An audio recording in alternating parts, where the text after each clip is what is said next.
Entonces, claro está que como hallar el valor medio, digamos, del operador dipolo eléctrico, ¿sí?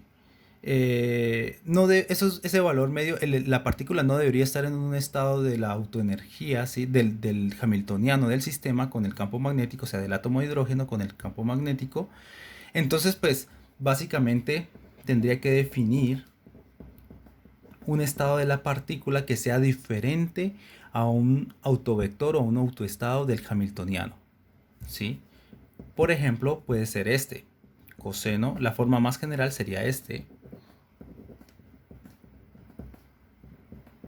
¿sí? Algún coeficiente que lo denoto como coseno de alfa por el estado base del sistema más algún seno, otro coeficiente, seno de alfa, y que esté en el primer estado excitado, ¿sí? Entonces, para tiempo igual a cero está en una superposición de los dos, ¿sí? Entonces, fíjense que esto ya es una mezcla, ¿sí? De los dos estados, del estado base con el primer estado excitado. Es una mezcla cuántica, ¿sí? De hecho, este vector está normalizado. La normalización sería este al cuadrado más este al cuadrado, todo eso raíz. Y pues obviamente eso te da 1. La norma es 1. Es de cuadrado integrable, es lo que quiero decir. Y, y bueno, básicamente la evolución temporal de estos coeficientes, como ustedes lo habrán aprendido en introducción a la mecánica cuántica, ¿sí? Es simplemente una fase en cada uno de estos estados, ¿sí? Una fase que tiene, digamos, es una exponencial con una fase, con un argumento, digamos, y donde ese argumento tiene que ver con la energía de esto, ¿sí? Entonces, esto es coseno de alfa por E a la menos I por la energía de este, que es S1 por T sobre H barra, ¿cierto? Por este autovector. Más seno de alfa por la fase de este, en el temporal de este estado, ¿sí? Y esa fase pues es menos I por E sub 2, que depende del nivel y también depende de M, ¿sí? Acuérdense que los autovalores de este depende de M, ¿sí? Porque está en presencia de un campo magnético, ¿sí? Ya lo habíamos visto. Por tiempo sobre H barra. Entonces, básicamente este vector tal como lo tenemos ahí, pues simplemente te va a dar un valor medio del operador momento dipolar diferente de cero, ¿sí? Porque ese operador momento dipolar te mezcla estos dos estados, te los mezcla, ¿sí? Tiene elementos de matriz entre estos dos estados, que no son diagonales. Entonces, bajo ese criterio, entonces hemos definido nuestra función de onda más general para una transición, ¿sí? Entre el estado base y el primer estado excitado. ¿Listo? Bueno, ahora sí entremos a definir esto. Entonces, acuérdense que la energía en el segundo nivel depende de M, ¿sí? Y esto era igual a la energía E1, ¿sí? Que está acá, más, acuérdense que esta era la energía de ionización, más H barra por omega más WL. ¿Sí? ¿Se acuerdan de eso, no? Entonces, fíjense que acá hay un término común. ¿Sí? Aquí está esta fase y acá también tiene esa fase, esa misma fase por este término. Entonces eso lo puedo factorizar, lo saco factor común y me queda una fase global. Esa fase global no tiene ningún efecto físico, ¿sí? No te da ningún resultado físico relevante. O sea, la podemos desechar, ¿sí? No te da algo, eh, algo que tenga relevancia a la hora de calcular los observables. Entonces simplemente vamos a desechar esta fase, lo vamos a factorizar aquí y acá también y lo vamos a quitar para que no ocupe espacio. Entonces esto simplemente me queda de la forma más general, así. Entonces me queda E a la menos I por esta h barra se va con esta h barra y te queda simplemente omega. Acá me faltó un m, disculpen, m por w más m por wl por tiempo por el estado, ¿sí? 2,1, m. ¿Listo? Entonces así me queda esta fase, ¿sí? Son los coeficientes que dependen obviamente del tiempo. ¿Listo? Entonces bajo ese criterio ahora sí yo puedo hallar lo que quiero hallar, que es esto que está aquí.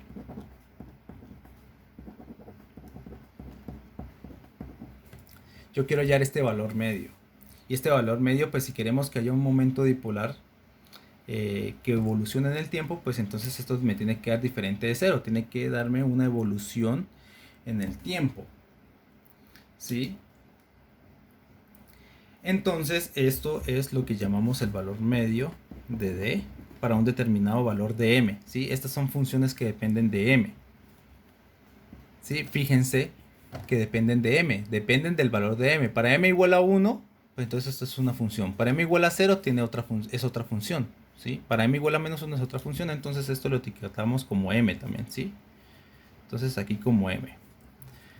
Entonces, y este valor medio pues debería depender del tiempo. Si nosotros hacemos los cálculos, por ejemplo, para sus componentes, el valor medio, ¿sí? Vamos a etiquetarlo así como está acá. Esto que está acá lo vamos a etiquetar así. De x, por ejemplo.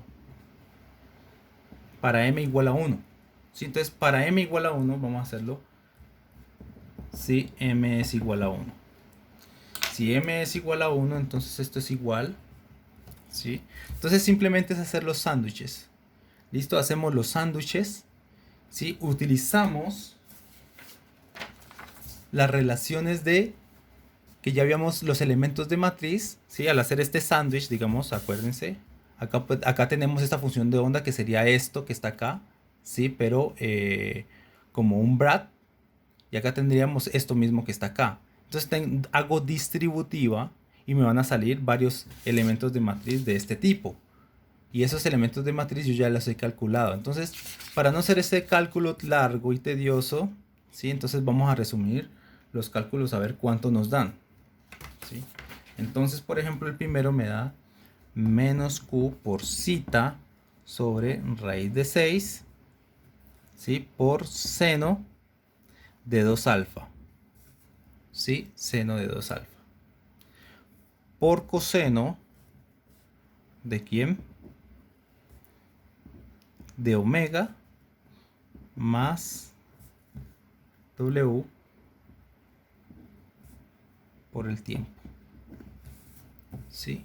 Entonces, al hacer este sándwich, ¿sí? Si evitamos hacer todos esos cálculos y reemplazamos los elementos de matriz, nos da esto que está acá. Y también podemos hacer lo mismo, por ejemplo, para el operador de y.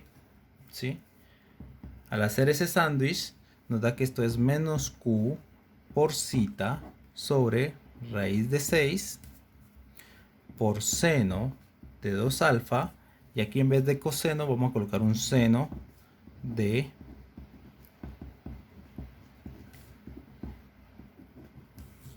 ¿sí? Entonces así me da la evolución en el tiempo, ¿sí? De ese operador. Y por otra parte el de z, ¿sí? Si hago este sándwich, pues esto claramente me va a dar 0 para m igual a 1. ¿Listo? Entonces, fíjense que por lo menos para m igual a 1 me da esto que está acá. ¿Sí? Entonces, fíjense que el vector este que está acá, ¿sí? Básicamente no va a tener componente en dz, no va a tener un valor medio en dz, no va a estar oscilando en el tiempo en dz. No oscila. ¿Sí? Pero sí tiene componentes en y, valores promedios, digamos, en y y en x. ¿Sí? O sea que este vector,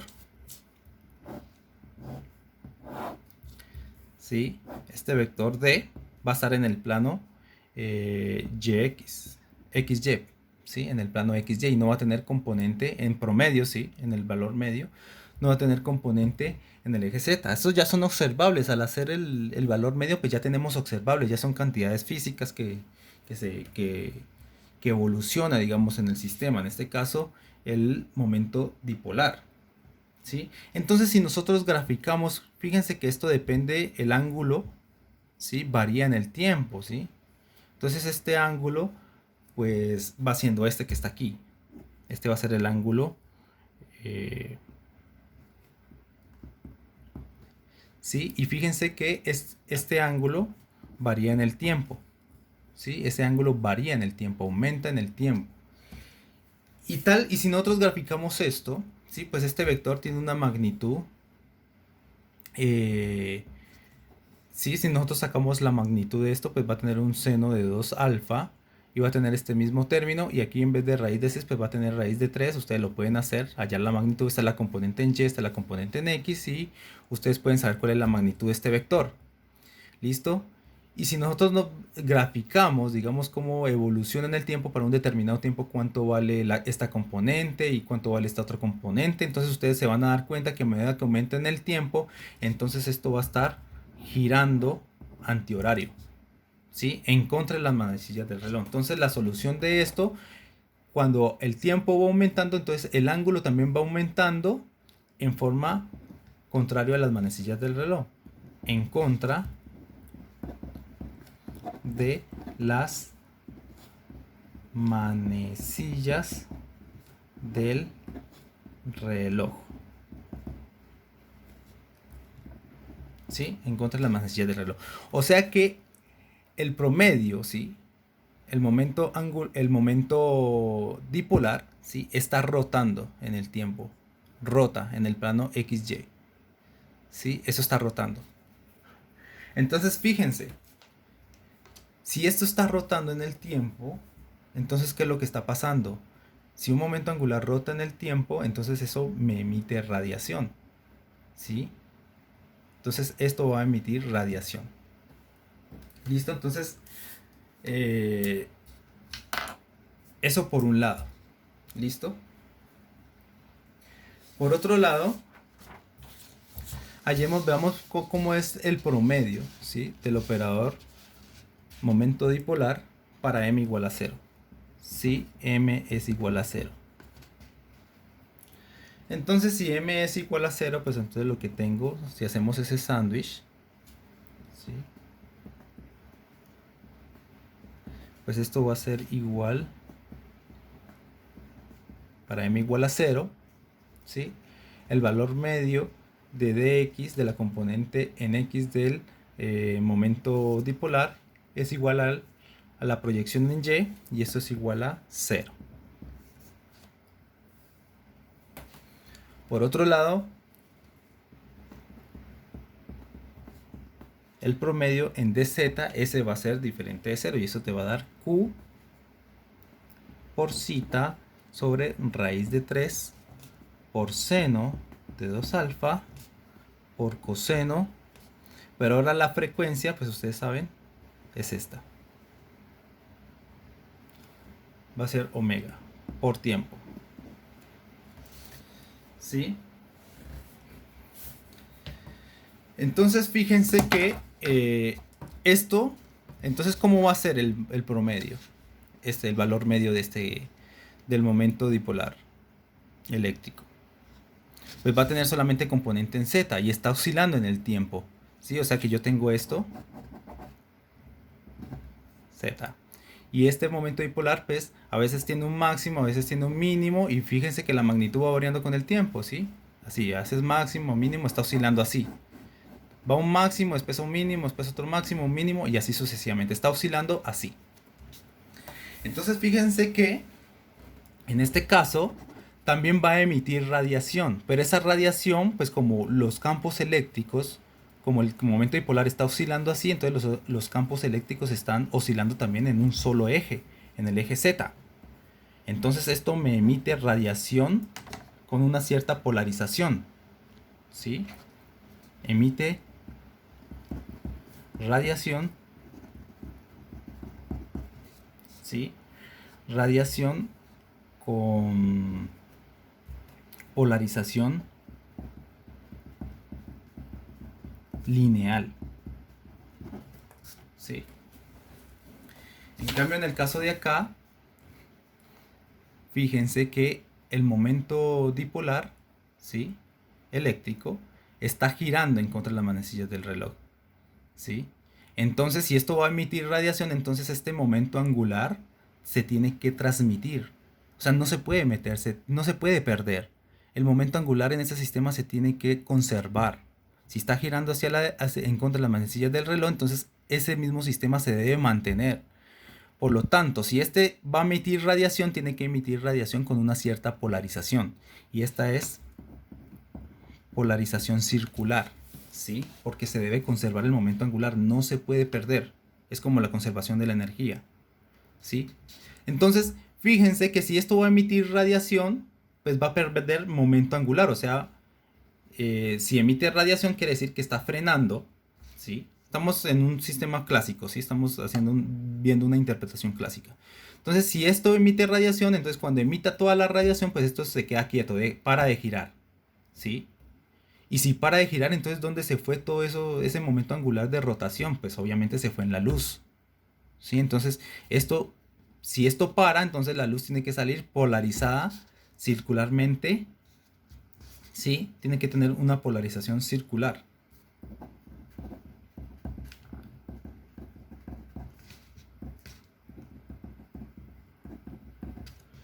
¿Sí?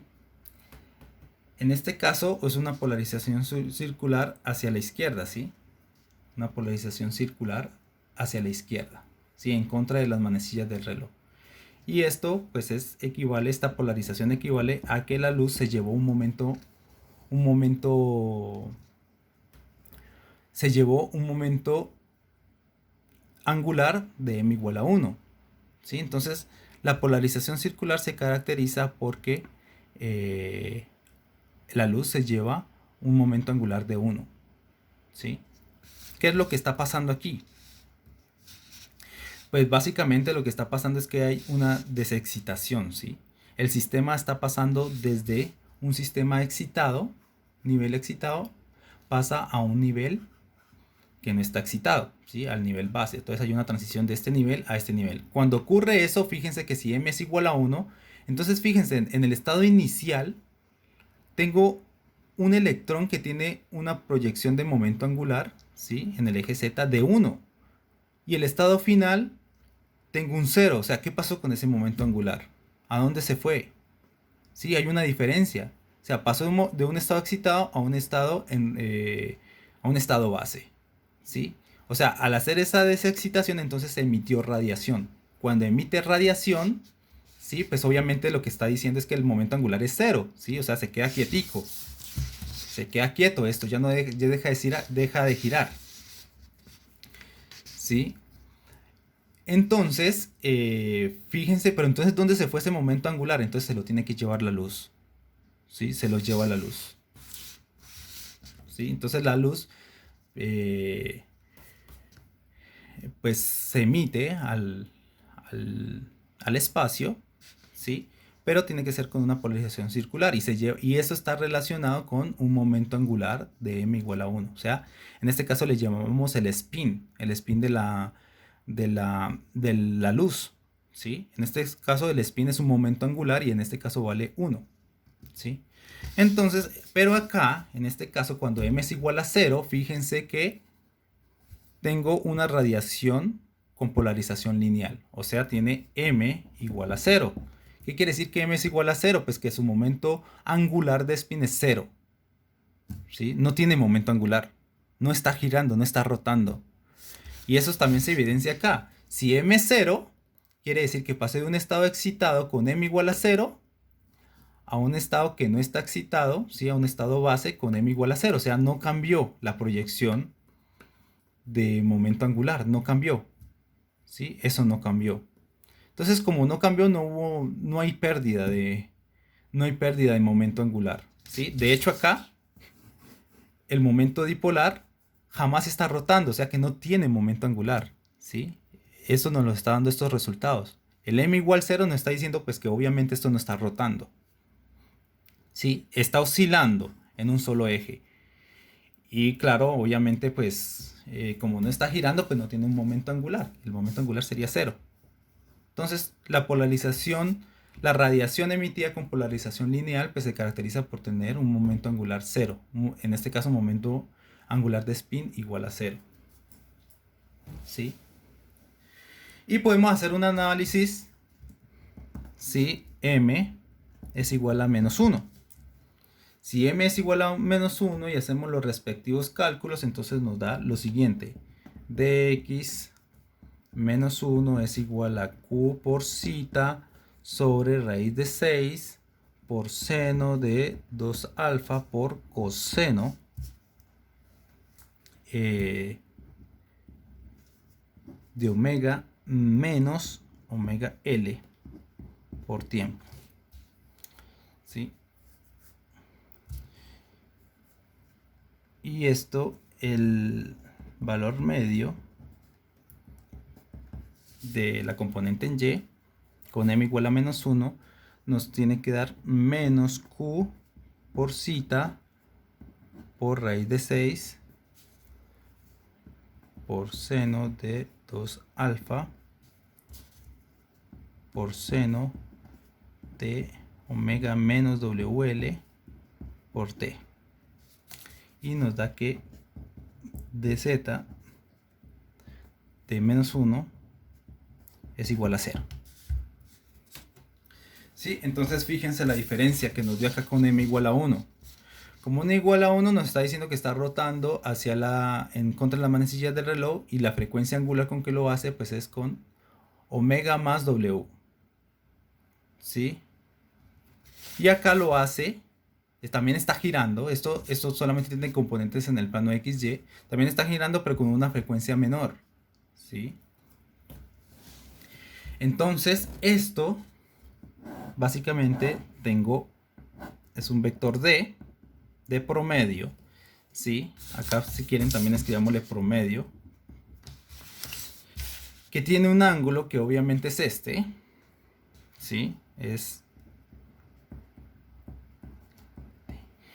Y si nosotros vemos cómo evolucionan sus componentes en el tiempo, vamos a comprobar de que esto está girando a favor de las manecillas del reloj. ¿Sí? Si hacemos los respectivos cálculos.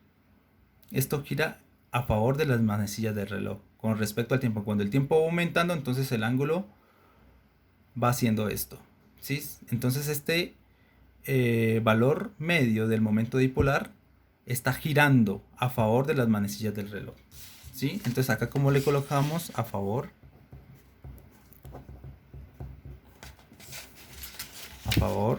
de las manecillas del reloj. No sé por qué siempre le escribo esa O. Bueno. Entonces fíjense que si hacemos una interpretación clásica, entonces fíjense que esto está rotando a favor de las manecillas del reloj. Si esto en algún momento se queda quieto, entonces es porque emitió radiación. Y esa radiación se tuvo que haber llevado este momento angular, este giro. O sea que la radiación sale con una cierta polarización, que también es polarización circular. Entonces emite radiación circular con polarización circular.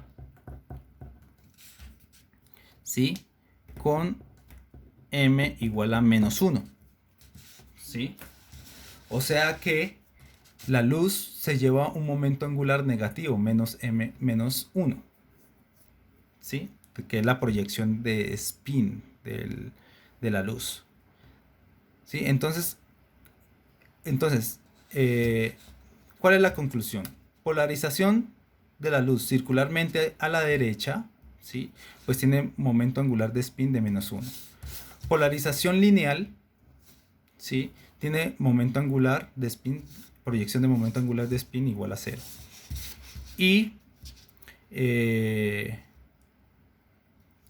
Acá tengo que polarización circular a la izquierda, pues tengo un momento angular, una proyección de momento angular de 1. ¿Sí? Entonces fíjense que cuál es el momento angular total de la luz. ¿Cuál es el momento angular total de la luz? Es 1. ¿Sí? Entonces momento angular de la luz es 1 y la proyección pues son los posibles m que tiene. Pues son 1, 0 y menos 1. ¿Sí? De hecho acá lo está diciendo. Fíjense, puedo hacer una transición desde aquí hasta acá. Entonces, ¿cuál es el momento angular acá? Momento angular, ya no estamos hablando de proyección, sino de momento angular, es 1. Y acá termina en un momento angular de 0. Entonces, cuando hice una transición de este estado a este estado, entonces, ¿qué pasó con este momento angular de 1? Pues se lo llevó la luz, ¿sí? Entonces, la luz tiene momento angular de 1. ¿Listo? Y ese momento angular pues tiene proyecciones, ¿sí? Proyección de momento angular de con m igual a 1, pues es una luz que está polarizada a la izquierda. La luz con momento angular de 1 y que tenga una proyección de ese momento angular con m igual 0, pues tenga una polarización lineal. Y si esa proyección es de menos 1, entonces tiene una polarización circular hacia la derecha.